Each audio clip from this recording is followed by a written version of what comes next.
Okay, guys. If you hear me, clap once. If you hear me, clap twice. If you hear me, clap 3 times. So, first of all, hello and welcome, everybody, both everyone here offline and everybody watching right now on Airmeet. It's great to see everyone in one form or the other.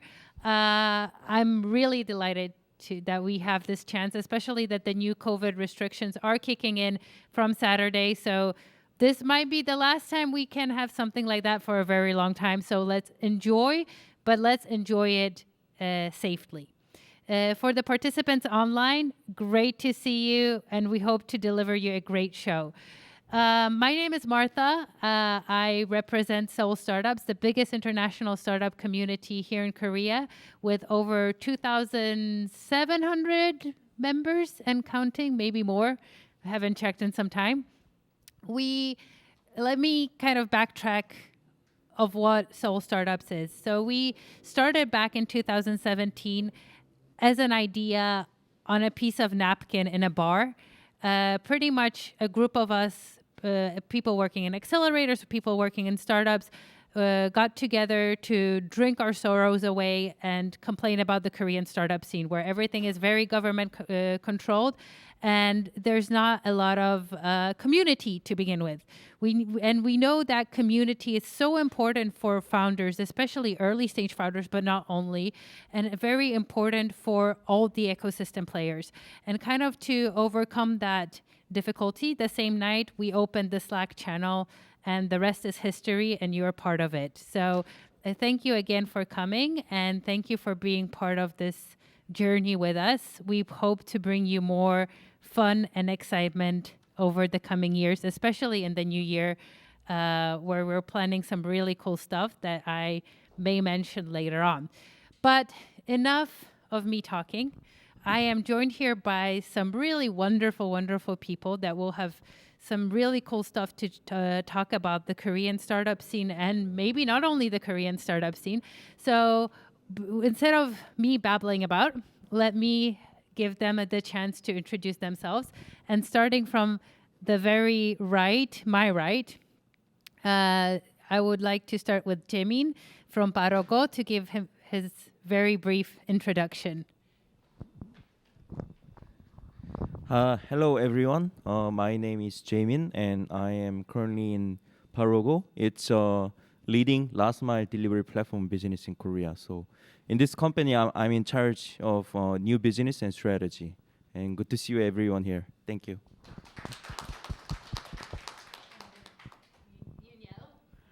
Hi, I'm Uniel, and I'm a partner of the Ventures, early stage venture capital in Korea, and also one of the lead partner of Impact Collective, which is the impact investment program for Asian startups who solve the global challenges.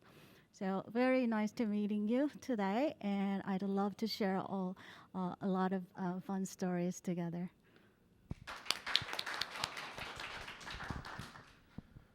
Good evening. My name is Flip, and I'm the founder and CEO of Pickle, and we write stories on tech and startups in South Korea in English, and we started publishing paid service, which is right now ranked as #1 in IT category in Naver. And it's a great to see you offline and the audience participating over the Airmeet today.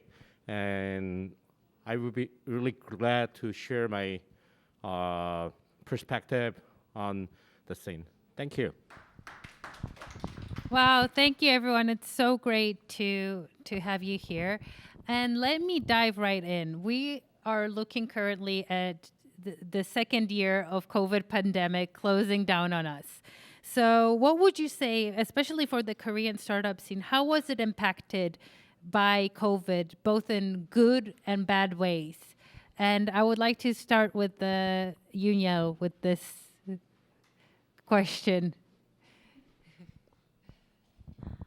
All right.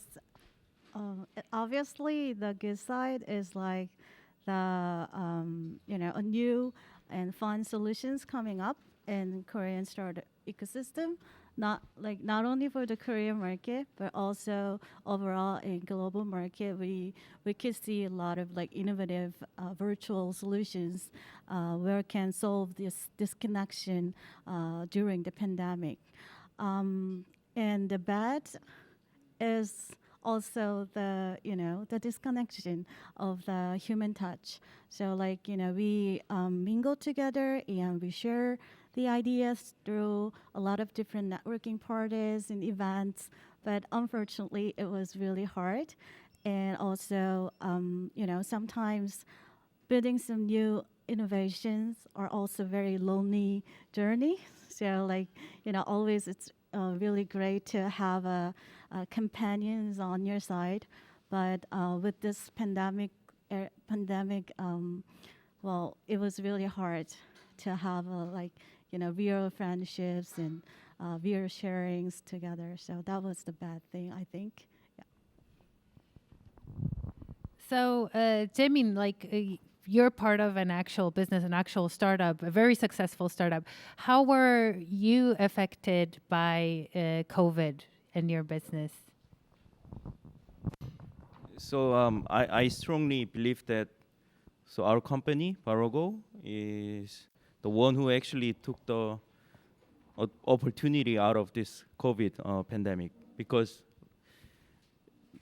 the consumers, they start to learn about how to order like non-contact businesses, and usually this kind of environment was more open for the MZ millennial the generation, but due to this pandemic, more like 40 to 60 years of the consumers are entering the market. So basically the market size has been increasing, and we actually took the opportunity to leverage to increase the size of our businesses. So to get back to the early stage of our company, so we learned about the delivery riders environment, and this is how we started our platform. And due to this pandemic, and we get to learn more about the restaurant owners, the small business owners. So through this opportunity, we created additional new businesses such as dark kitchen, and then the package distribution to the restaurants, or additional platform business for the restaurant owners for their convenient businesses. So for our case, it was a very good opportunity to introduce our business to the Korean society and culture. Obviously, on the downside is that Yuniel just mentioned, due to the disconnection, the working environment is not there. And it's not just for us. Although the opportunity was there, it was a bit difficult to move faster due to this disconnection. So, Philip, what do you think from the things that have appeared because of the pandemic? What do you think will stay when we go back to normal, whatever that will be and whenever that will be? What do you think were some of the things, technology-wise, from the startup scene that you think will be adopted by entrepreneurs and ecosystem players? Well, everything has been changed, and I think the yesterday, it's another story. The FOMC Chairman Powell said this word, that the employment rate of United States is going back, but it's not same as before in February 2020, which is what we define as pre-COVID. So I don't know when it will be, because you see in the history, the Spain fever, which was occurred around 1920 or 1930, we have to check on that. The thing actually came back to normal around 9 to 10 years. Of course, in the history, it's 1 to 2 years. So I don't know when it will be, guys, but well, I'm really realistic. But what I would like to say is that the three things happen. First, the world itself, whether it's developed or developing country or inside in South Korea or out of South Korea, the things has been digitally fully transformed. I mean, before that, because before starting this company, I was working as a business development manager in Oracle, and before that, I was in Gartner, and what I felt was that we were talking that we can sell remotely and we can do something remotely, but no one was doing that actually. But right now, it is very natural, even you are 40s or 50s, it is very natural to communicate with each other on video conferencing, and this became the new normal for all the society. And the other thing is that all the government, especially for major economy like South Korea, or US, or Japan, or European Union, or Germany, whatever, they felt that the startup itself will be the new engine to change the society. So that's why, if you check the figure by the November, South Korea, the money, the total money that has been invested on startup has been marked 11 trillion Korean won. And that broke the record, and people are talking that, some negative people are talking that it's because of the interest rate. But what we see is that people are realizing that the startup itself can change the society and change the great things from the COVID-19. So that's my view on your questions. Did it make sense? It did. Thank you so much, Philip. So we've reminiscent a little bit about the past, and how the past has been, past and present, how that's been influencing us. But let's look into the future, maybe with hope, maybe with, I don't know, fear, and see what we can expect from the Korean startup ecosystem in 2022. So what do you think, Philip? A very short question, and I want a very short answer from you. 3 keywords for 2022 about the Korean startup scene. 3 words. 3 words. For me? Yes. Okay. So about the startup scene, I think one word will be quick commerce, and second one will be the content, and third one will be B2B, I guess. Yeah.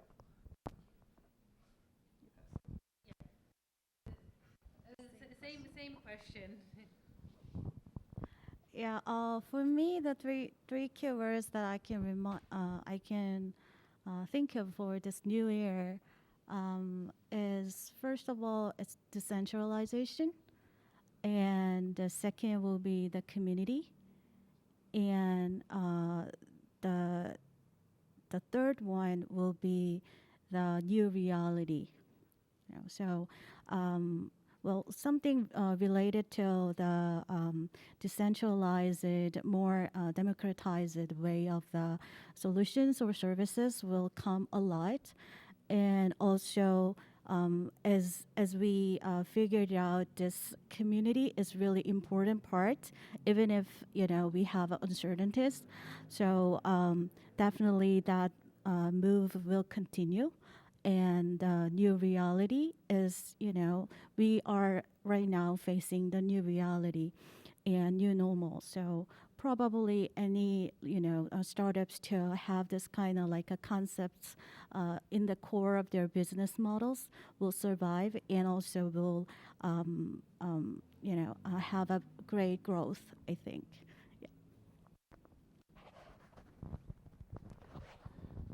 Okay, 3 keywords for me are vision, and space, and consumer. Yes, of course. Yeah. So I realized that business environment is uncertain at this moment, and the corporations and investment firms, and due to this uncertainty, they are more than willing to make an investment into the startups.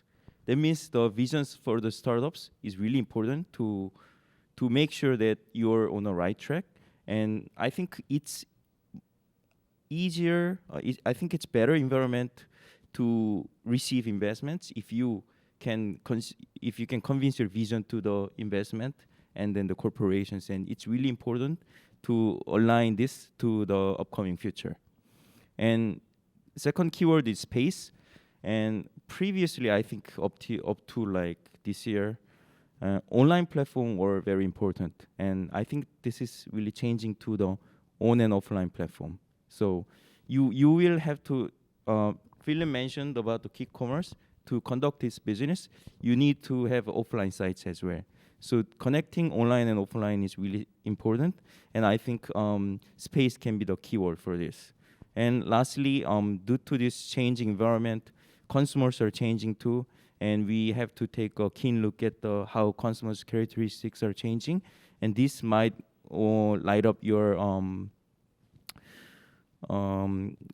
strategy, or it's going to give you insights to your current businesses.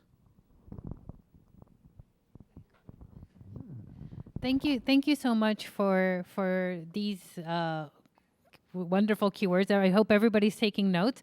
You'll definitely want to take notes about the next question I'm going to ask, and I'm going to ask it to Yuniel. What are some rising startups, or maybe some interesting industries that we should look at if we want to invest? What are the industries that investors will be very hot on 2022? Oh yeah. Well, I'm not a fortune teller, so I cannot give you the answer. But what I can see from the last year's investment activities and also our trend analysis is that as I mentioned earlier, a lot of like decentralized solutions are coming up. And back in like 2 years or 3 years ago, it was only like a conceptized ideas. But now it's, a real businesses are happening. So, for example, the DeFi is one of the example, and some, other blockchain-enabled solutions that bring in a lot of different parties coming into their core solutions. So those kind of like decentralized or some democratized services. Well, you can also look back to the Robinhood and some other like financial solutions that some of the fractional investments are very commonly happen at this moment. So you can think about that as a kind of like a one of the keys. And obviously, the virtual everything is kind of like a hot thing as well. So even if we recover at this stage, but then like I think we still keep this new business processes or business like some of the protocols will still like going on because it's efficient and it saves a lot of time, and it also gives you a lot of other options to go through. So virtual solutions or new types of the virtual connections and interactions and communications, those type of the startups might be a new star. Yeah. So, Damien, Philip, do you have anything to add? Where should we be investing next year? Where should we be putting our money? If I knew that, I will be right now not in South Korea. I will be in Switzerland, Montreux, where I was grown up near Geneva. Well, I would like to share that. Well, what I would like to tell is that because I focus on not on early stage, but I usually analyze on the late stage or IPO or those kind of tech companies. Next year, as you guys all know that I'm South Korean citizen, our regime is changing, whether it will be conservative side or liberal side. And one of the things, the critical point is about the real estate and prop tech and also related with the smart cities and those kind of stuff. So one of the item what you guys should look, and we have the one of the biggest global car manufacturer, Hyundai, here in South Korea. So mobility is one thing. And the other thing is that as the wage of the developers has gone up, and many companies are right now adopting the SaaS solution, so there will be a lot of opportunity from the B2B companies like Jandy or those kind of companies. So that's my view. Anything to add? I can give comments only based on my experience. So I mean, Barogo has been investing into the startups as well, and this year we made up to four investments, and the key concept is that we make investments to companies that can benefit our ecosystem. I think it works same for the Kakao investment as well. So it means that we are the platform connecting delivery riders to stores, the restaurants. So if there's a startup that can benefit our restaurants' revenue, and we take consideration. For example, so we currently made an investment into the catering platform.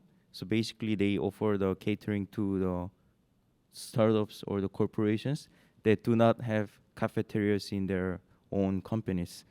And because we made an investment, because we can connect our restaurants to this platform where we can benefit, and this platform also does not have to make sales to the restaurants because we can connect our restaurants to their platform. If the connectivity is there, I think it's an opportunity for us and opportunity for the companies that seek investment as well. Okay, so let me kind of change gears a little bit here. And when I'm reading the news here in Korea these days, one of the words or phrases that really appear a lot is metaverse and Web3. And it seems to that everybody is very excited about it, especially the government, which means that probably that will be the flavor of the year as well next year. And I would like to ask you, what are we supposed to see in these rising industries? What do you see in them, and what impact do they have on Korea, the world, as well as your respective businesses? Anybody wants to go first, or should I name the person to go first? I think Jamin hasn't gone first yet, so.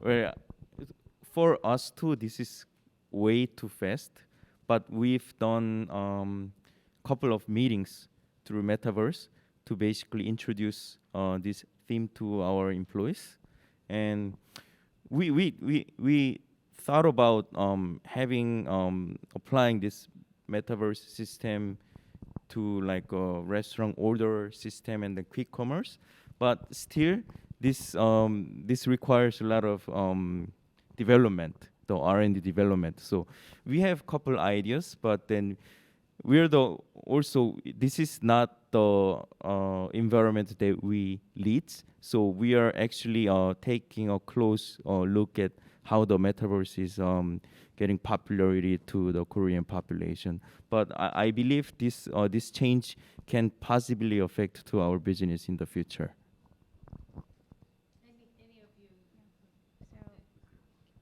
Right. Metaverse and NFTs are actually kind of like a new toys for the either investors or the startup companies. So like especially if you're in the entertainment area or some of the gaming industry, you might have more direct impact through this concept. And because of a lot of like virtual experiences are popping up, probably the public might get the concept of metaverse and NFT sooner than we expected. So the direct impact that I can think about the startup ecosystem will be having a new connectivity through the metaverse and NFT, and also a new type of the asset classes through those the two innovations. So we are also very excited to see what great solutions are coming out from them. But still, it's really early to say, what's the best area or what is the best practices out of that. So I think, we need to have a long learn perspective when we see this, new types of the technologies coming up. So give them at least 10 or 15 years of the time to mature and properly be applied on a lot of different business sectors, not only for the, some of the contents areas.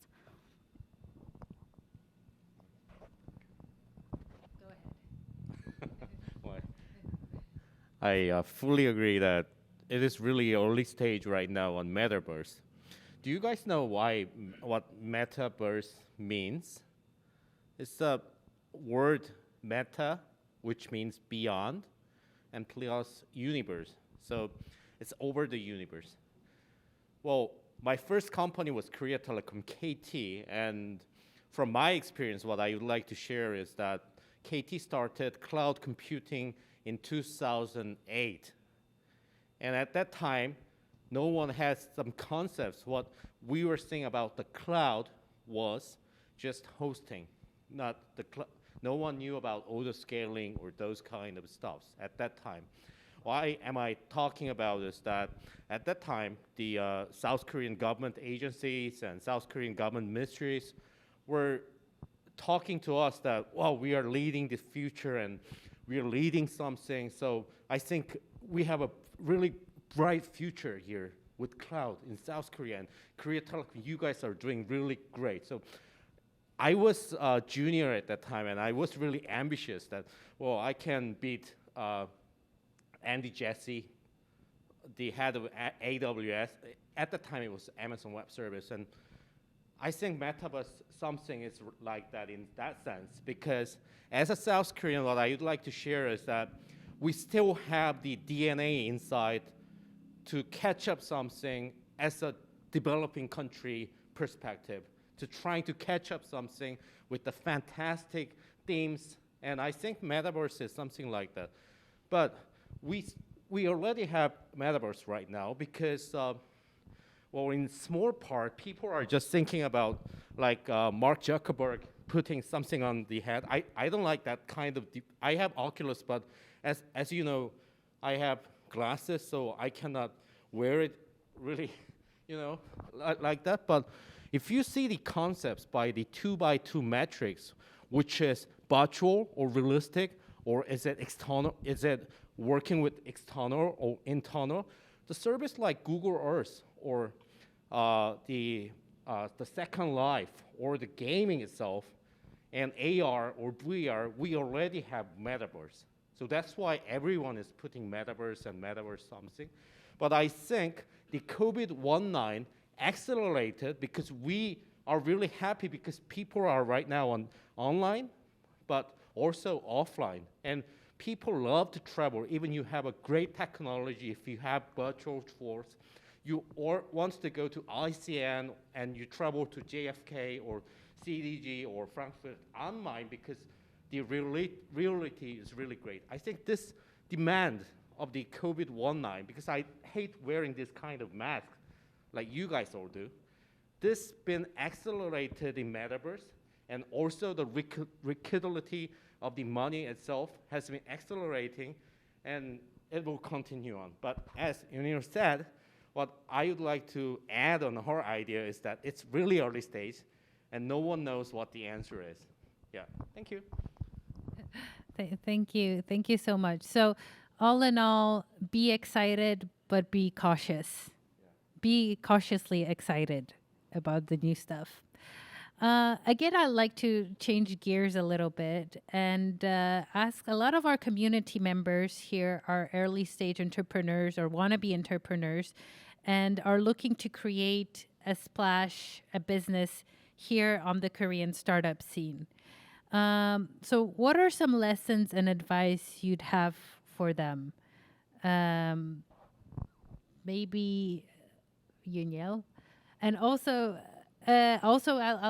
drop in another question to that. Do you think the Korean startup scene is getting more and more accessible for foreign entrepreneurs, or maybe it's not? So first was um, lesson. Yeah. Well, obviously, I was in this startup ecosystem. I mean, I've been here like over decades right now, and like I've I've witnessed a lot of different changes and ups and downs, and the startups coming and going out, and so the one advice that I can give you is that the long-term resilience. So if you are resilient enough, and if you are sustainable in a long-term way, then there will be your chance at any time of yours. But no one knows where the timing comes up. So you have to survive, and you have to be there, and you have to be the top tier of the sector so that you can grab the chance.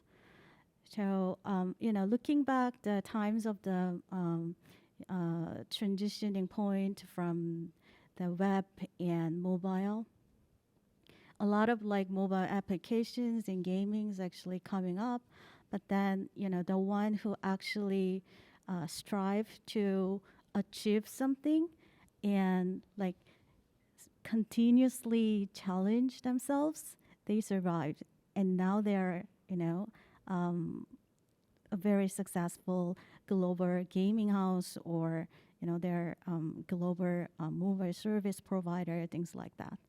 And also the blockchain, well, it like from 2017, it popped up, and a lot of startups actually getting the ideas. But then, as if you look back, a lot of projects are just dead. So the one who actually enjoy the booming of new Bitcoin and new NFT, they're the survivors. So if you really want to do something and achieve something and have yours on, then you have to be there. And you have so if you want to survive, then you really have to be realistic, and you have the long-term solution. It so don't just follow the others' vision, or don't just follow the trend just coming up, but you have to choose the thing that you can do at least 5 years or 7 years, you know in the same energy and strength. So that's the advice that I can give you. And the second question was, well, it's yes and no. Obviously, yeah. I think you already experienced it, and you're facing a lot of challenges as well. So, well, comparing uh, comparing to the times like 5 or 7 years ago, it's getting better. But still, we are not yet 100% friendly for the international entrepreneurs, I think, compared to other international hubs like Singapore's, or New York and San Francisco. So I think Korean government is really, really, uh, they want to open up the market, because that's the new way that we can actually survive in this very competitive Asian market. So probably there will be more accessibilities and new open regulations for the international players. but still we need to knock the door to the policymakers, and also we need to give them a lot of cases, the successful cases from the international entrepreneurs who actually started their own within Korea, and also spread it into the global market, so that they can see that this is a new opportunity. So not because of the brand image of the Korea, but because of the economic values that you guys create. Yeah.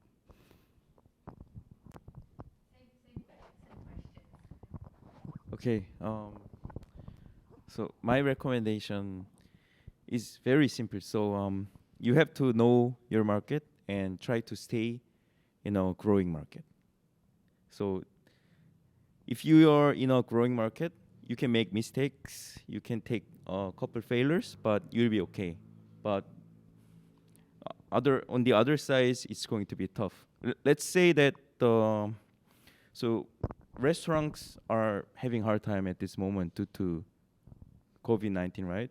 But the restaurant market size is growing, which means that the restaurants are having hard times, they're staying at the offline side. And if you understand about the online food marketplace growth, and if you can play in this market, then you can survive.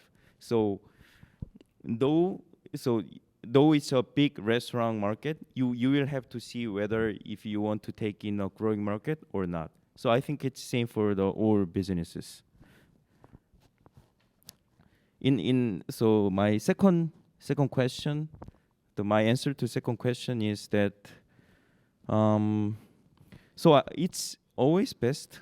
I mean, if you cannot speak Korean, or if you don't know well about the Korean culture or environment, I believe that you will need a strong partner or strong mentor.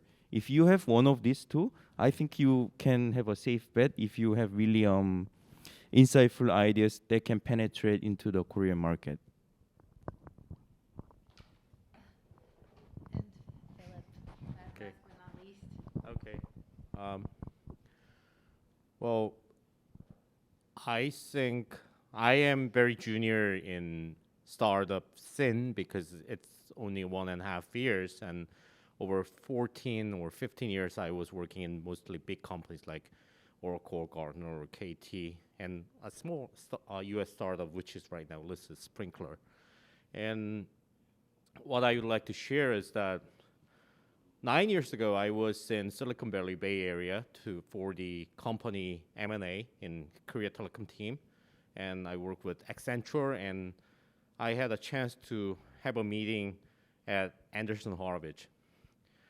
And that word, at the end of meeting, I don't remember the guy's name. I think he was Philip, and he was Swiss, I guess. And he said at the end of meeting, I think you have different DNA with your colleagues, and why don't you make your startups? And I said, well, I am not insufficient, and blah blah blah blah blah blah.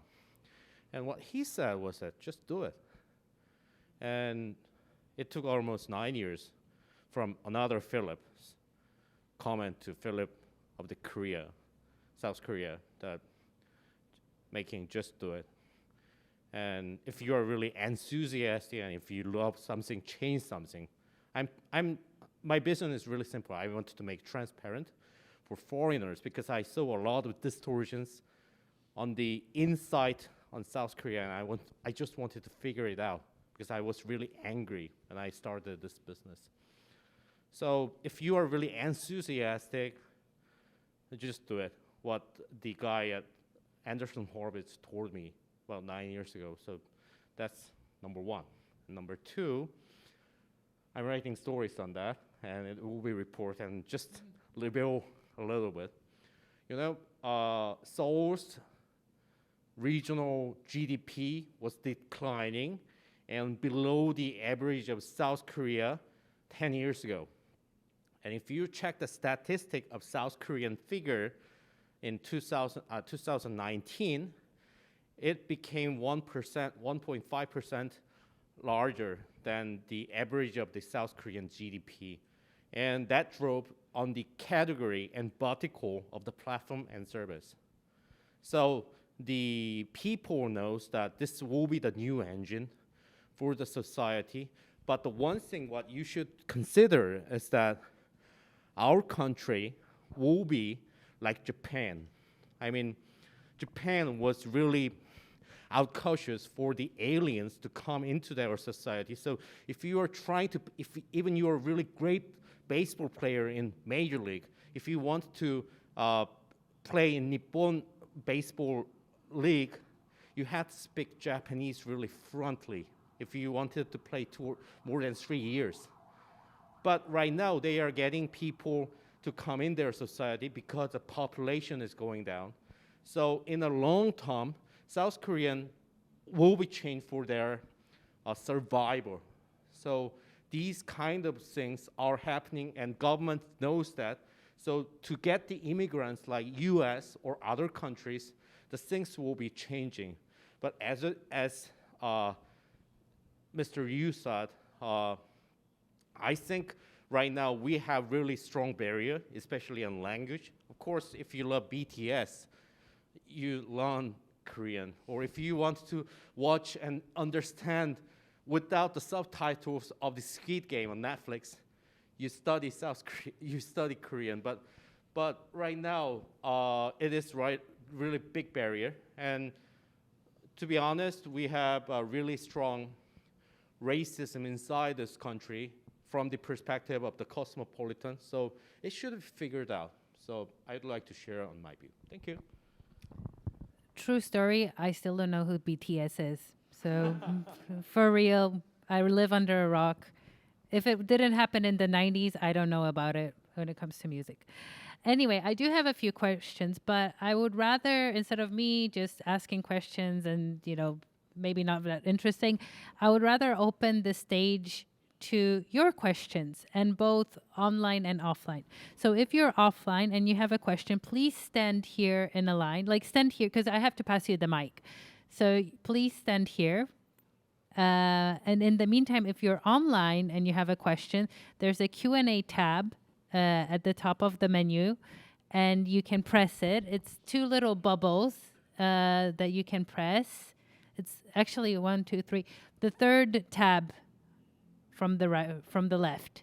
So you can leave your question here. And we actually have already one question. And the question is, what's your insight about ITO in South Korea? So I think Yuniel, maybe? ITO. ITO operation, I guess. Is it right? I think so. I'd invite the person on stage, but we have technical restrictions to that. ITO? ITO. I think I can handle that because I'm from Oracle. Feel But I speak too much. Sorry, guys. No. It's Well, basically, our system integration business is led by LG CNS or Samsung SDS or KTDS or SKCNC, which is right now SK Holdings.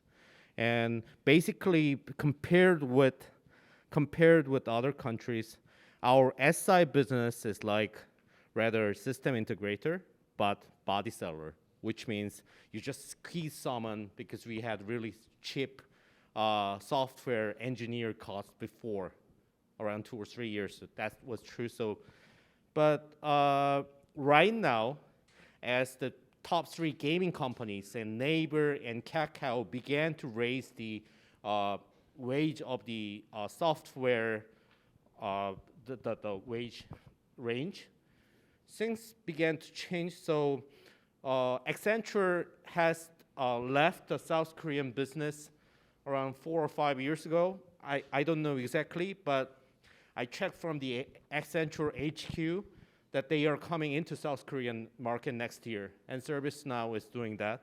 And right now, for some areas or categories in software developers, as I know from my ex-colleagues in Oracle, which they are right now working at AWS or Google Cloud or Microsoft, what they are talking to me is that people are right now leveraging the engineers from India, or right now even Ukrainian. Yeah, so that's the story. So I hope your answer will be, I have to look there. Yeah, I hope your answer will be solved. Thank you. So I hope that answers your question. The person whose name I cannot see right now, but offline peeps. Josie, come here. Let me pass you the mic. I'm going to stay off camera. My question is, what do you think is the biggest problem facing Korean startups right now? And anyone can answer this. Maybe from the other end. So question was a bit broad, but I can answer based on my experience. I think so. For our case, businesses are growing, and then we have to actually take a new journeys, right? New businesses. But then the most difficult part is the finding right human resources. Because then this is not a business opportunity that we have been facing. So I have to understand about the uncertainty and the businesses that I want to launch.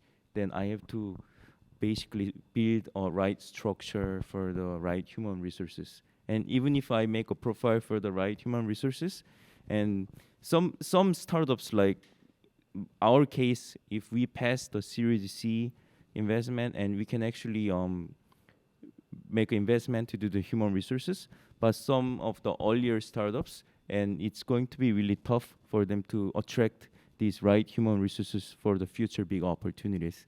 And even so, this is actually our biggest challenge at this moment.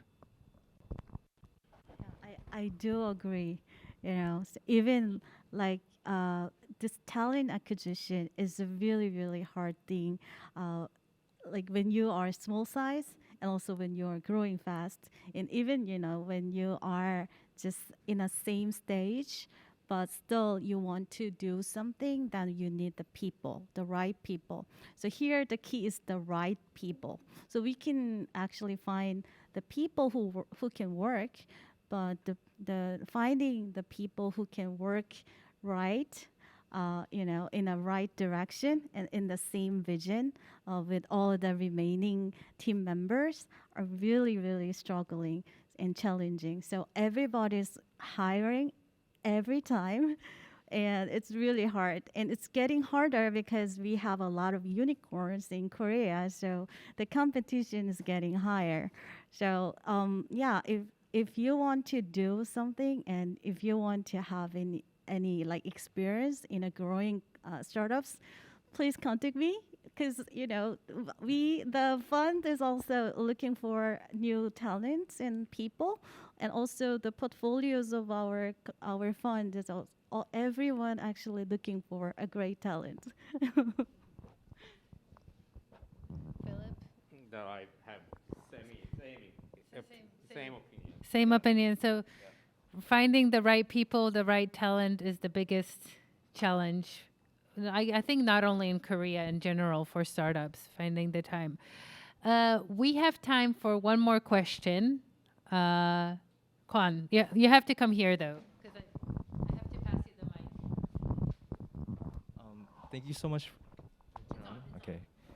Thank you so much to all of the guests today. I really learned a lot. There's actually one thing that I wanted to hear more from your personal experiences. Was there a moment when you wanted to quit, and what made you overcome that challenge?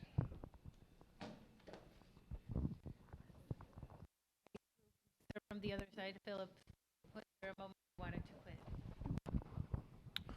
Well, you go, right?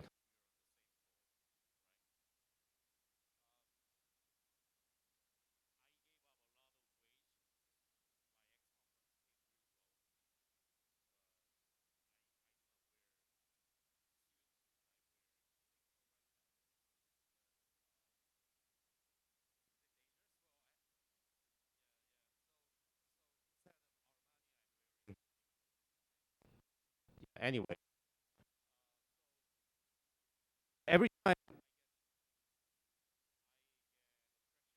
my ex-manager is going to be the high position in Snowflake right now, and he said that, why don't you join? I will give you the double wage when you quitted the ex company. And but one thing that I bear and I love this situation is that if I have a clear vision and if I have a really obvious goal to make something and make things happen, well, I think I'm bearing. I'm not going home. Yeah? You know what I'm doing, because we are on the same floor. So that might make the answer.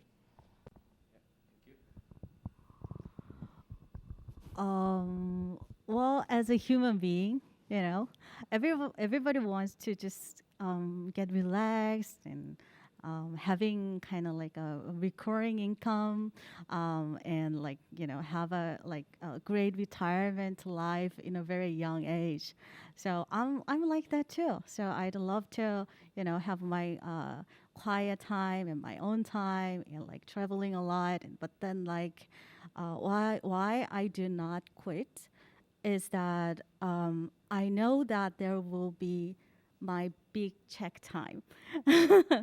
Yeah, so I'm very kind of like a uh, I'm very impulsive kind of person. So when I feel some curious things, then I do, and when I do something, then I have to achieve something, and I know my character, so I know that I cannot survive in a corporate life, but I can fit in this, creative, innovative startup life. So that's why I chose this way, and I live this way.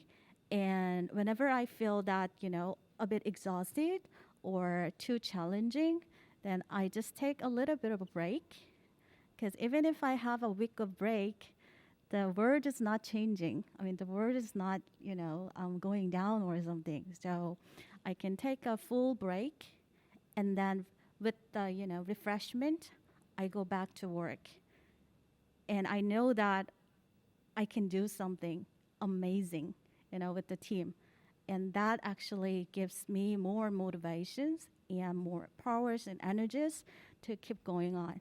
And I also have a lot of like friends and other cases, and the portfolios actually exited and have a lot of successful path.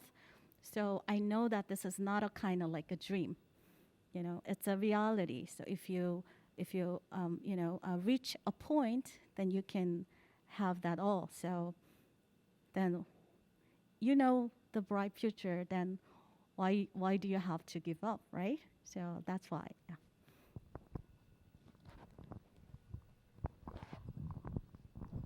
I think I have two motivations. First one is that I have my own philosophy that I only want to do business that helps the people and society. And when actually it happens, and I hear appreciations from, let's say, the delivery riders or the restaurants, it gives me motivation, and I believe I'm doing the right thing, so I want to continue. And my second motivation is that since the startup creating a new business is really challenging, and this challenge actually make people grow. And when I see myself and colleague grow together, and they become better and better as the day goes by, and it's another motivation that I think I'm doing the right thing. Thank you. Wow, what wonderful, I would say not even entrepreneurship, but life lessons that, yeah, everybody loves the answers. So, first of all, thank you so much for joining me here today. This is, however, not the end. We will end the session here on the stage. However, we will be networking. So you have chance to talk directly with the speakers, to talk with yourself, and people online, both online and offline, listen to this. Those 3 computers here behind me are all connected to our online platform. So you can sit there, we'll turn on the monitors, you can sit there and meet people who are joining us online today. So this is truly a hybrid event. So I encourage you to do so because there's some fun people there as well.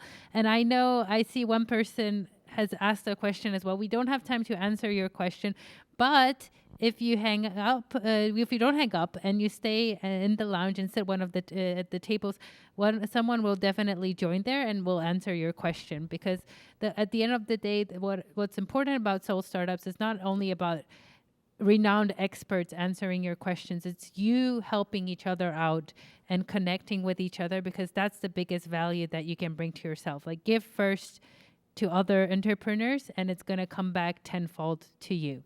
So thank you. Thank you again, all the speakers. Let's give them a round of applause. And let's enjoy ourselves. Be careful. Keep the distance. Don't take off your masks. But please do enjoy yourselves. So thank you. I'm ending the session. Yeah.